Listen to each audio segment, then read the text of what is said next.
সুস্বাগতম শ্রোতা বন্ধুরা। আজ যে গল্পটি নিয়ে আপনার সামনে উপস্থিত হচ্ছি, গল্পটির নাম রূপান্তর। চার বন্ধু রজত, নীল, অভিষেক আর গৌরব কলেজের পরীক্ষা শেষ। ভবিষ্যতের চিন্তাভাবনা পিছনে ফেলে রেখে চার বন্ধু স্থির করলো তারা এবার সিমলা বেড়াতে যাবে দিন 15-এর জন্য। যখনকার কথা বলছি তখনকার দিনে এত কোনো হিল স্টেশনে এত ভিড় ছিল না, তবু তোরা একটা গেস্ট হাউস ভাড়া করে রওনা হলো। যথাসময় সিমলায় পৌঁছে বিশ্রাম করে তারা বিকেলবেলা হাঁটতে বেরোলো। হাঁটতে হাঁটতে হঠাৎ পরিচয় হলো এক মহিলার সাথে, মাঝবয়সী মহিলা, সঙ্গে একজন পরিচারিকা ও ছোট্ট একটি কুকুর। কথা কথা আলাপ জমে উঠল। জানা গেল মহিলার নাম মিসেস চৌধুরী, তার হাজব্যান্ড কর্নেল চৌধুরী এখন ইয়ে জগতে নেই। তো মহিলা সহসে বললেন, বেশ তো, কালকে একটু চায়ের আসরে চলে এসো, অনেক গল্প টল্প হবে। তারা পরের দিন সময় উপস্থিত হলো গিয়ে মহিলার বাড়িতে। ছোট্ট টিলার উপরে ছবির মতো বাংলো, সাবেকি আসবাবপত্রে সাজানো, আর দেওয়াল জুড়ে অসংখ্য ছবির মধ্যে একটি ছবি একজন পঞ্চাশোর্ধ্ব মানুষের মিলিটারি পোশাকে। উনি বললেন, ইনি আমার হাজব্যান্ড কর্নেল চৌধুরী। তো চার বন্ধুর মধ্যে নীল ছেলেটির গড়নটা বেশ শক্তপোক্ত, চওড়া চোয়াল। তো মহিলার কথা বলতে বলতে বারবারই নজর চলে যাচ্ছে নীলের উপরে। সঙ্গত অসঙ্গত কোনো কারণ নেই, হতে পারে তার সাথে কারো মিল রয়েছে, এ নিয়ে তার বন্ধুদের বিশেষ মাথা ব্যথা নেই। কথায় কথায় গল্প হলো। তারপর তারা ফিরে এলো গেস্ট হাউসে। যথারীতি পরদিন হাঁটতে বেরোবে, হঠাৎ দেখা গেল নীল ছেলেটি উধাও। কী আশ্চর্য, না বলকে কোথায় গেল? এবার তারা বেরিয়ে খুঁজতে খুঁজতে দেখলো নীল সেই মহিলাটির সাথে ঘুরে বেড়াচ্ছে। ভালো কথা হতেই পারে। নীলকে প্রশ্ন করতে নীল বললো, না আরে ঘুম আসছিল না, ভাবলাম বেরিয়ে পড়ি, বেড়াতেই ম্যাডামের সাথে দেখা হলো, একটু গল্প করছি। কিন্তু ক্রমান্বয়ে এই ঘটনাটি রোজই ঘটতে লাগলো। এবার বন্ধুদের মনে একটা সন্দেহের দানা বাঁধলো যে কী ব্যাপার, তারা কি গোপনে কোনো গোপন অভিসার না গোপনে মিলা, সবই সম্ভব পৃথিবীতে। আর নীলেরও হাবভাবের মধ্যে একটা পরিবর্তন লক্ষ্য করছিল বন্ধুরা। এইভাবে এক সপ্তাহ পরে নীলের হাবভাবের মধ্যে একটা পরিবর্তন দেখা গেল। সঙ্গে যেন গম্ভীর হয়ে গেল, কথা কম বলে, অথচ সেই সবচেয়ে গল্পবার ছেলে ছিল, গল্প করতে ভালোবাসত, হুল্লোড় হাসছে, ক্রমশ দেখি গম্ভীর হয়ে যাচ্ছে। একদিন নীল বেরিয়ে ফিরল না।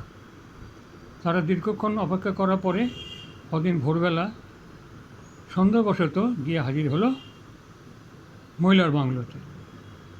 গিয়ে দেখলো নীল ড্রয়িং বসে বিয়ার খাচ্ছে।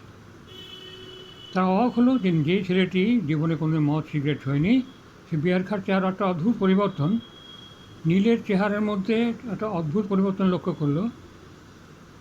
তার কপালে সামান্য ভাঁজ, রগের দুপাশে যেন একটু পাকা চুলের আভাস, গলার আওয়াজের এরকম একটা পরিবর্তন, ভারী। বললো, তোরা এখানে কী করতে এসছিস, আমাকে বিরক্ত করতে এসছিস কেন এখানে? সে সময় মহিলা বাড়িতে ছিলেন না। হয়তো তোরা আমাকে এভাবে ডিস্টার্ব করবি না, আমাকে একটু একা থাকতে দে। তুই কী বলছিস?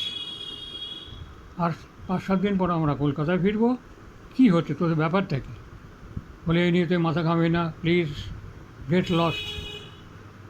তারা কি করবে, বাধ্য হয়ে তারা বেরিয়ে এলো। এরপরে ফেরার 2-3 দিন আগে, প্রায় 10 দিনের মাথায় মহিলা হঠাৎ ওদের ডেকে পাঠালেন। তখন টিপটিপ করে বৃষ্টি পড়ছে, তার মধ্যে তারা কি হাজির হলো সেই টিলার উপরে বাংলোতে। গিয়ে দেখলো একটা অদ্ভুত পরিবর্তন, দেওয়ালের মধ্যে কর্নেল চৌধুরীর সেই ছবিটি নেই, আর নীলের শরীরে পোশাক আর সব কিছু মৃত কর্নেলের, হাবভাব সম্পূর্ণ পাল্টে গেছে নীলের। অদ্ভুত পরিবর্তন, নীলকে যেন ঠিক হুবহু কর্নেলের চেহারা রূপান্তরিত হতে চলেছে। কী করে সম্ভব? বন্ধুদের মধ্যে এরা মুখ চাওয়াচাই করছে যে কী করে সম্ভব? একটা 20 বছরের ছেলের মধ্যে কীভাবে এরকম পরিবর্তন আসতে পারে 7 দিন 10 দিন 12 দিনের মধ্যে? কী করে একটা কর্নেলের ভাব তার মধ্যে পরিস্ফুট হচ্ছে ধীরে ধীরে? তারা প্রশ্ন করলো, ম্যাডাম আজকে কর্নেলের ছবি দেখছি না। ও না না না না না না না, কর্নেল আমার কাছে ফিরে এসছেন। তোরা তাকে জিজ্ঞেস করলেন যে কী বলছেন আপনি, কর্নেল ফিরে এসছেন মানে? আর নীলু বা এখানে কী করছে, আপনাদের কী ব্যাপার খুলে বলবেন কি? বলে আমরা বাধ্য হব পুলিশে খবর দিতে। মহিলা বললেন, ঠিক আছে খবর দিতে পারো, কিন্তু আপনার কী করে প্রুভ করবে তোমরা ভাই এ নীল? কারণ এ তো আমার হাজব্যান্ড কর্নেল চৌধুরী, সে মাঝখানে হারিয়ে গেছিলো, সে আমার কাছে ফিরে এসছে। So please get lost from my house, তোমরা যা খুশি করতে পারো। আর নীলও গম্ভীর কণ্ঠে, অদ্ভুত গলা, সেই গলার কর্নেলের গলার মতন ভারী, বলে, shut up you all fool, I am colonel Chowdhury and she is my wife, so don't disturb me, otherwise.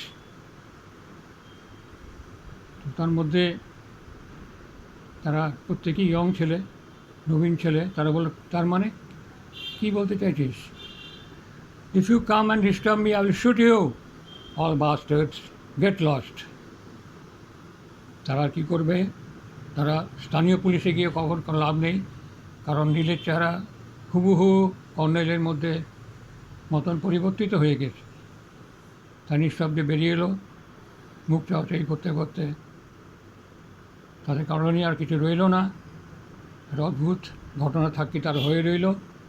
তাদের বন্ধু, তাদের প্রিয় বন্ধু, প্রাণের বন্ধু রূপান্তরিত হয়ে গেল একজন মৃত কর্নেলে। আমার গল্প এখানে শেষ। যদি আপনাদের গল্পটি ভালো লেগে থাকে, আপনারা লাইক শেয়ার করবেন আর আমার চ্যানেলটিকে সাবস্ক্রাইব করবেন। আমার পরবর্তী গল্প নিয়ে ফিরছি কিছুদিনের মধ্যেই। ভালো থাকবেন, নমস্কার।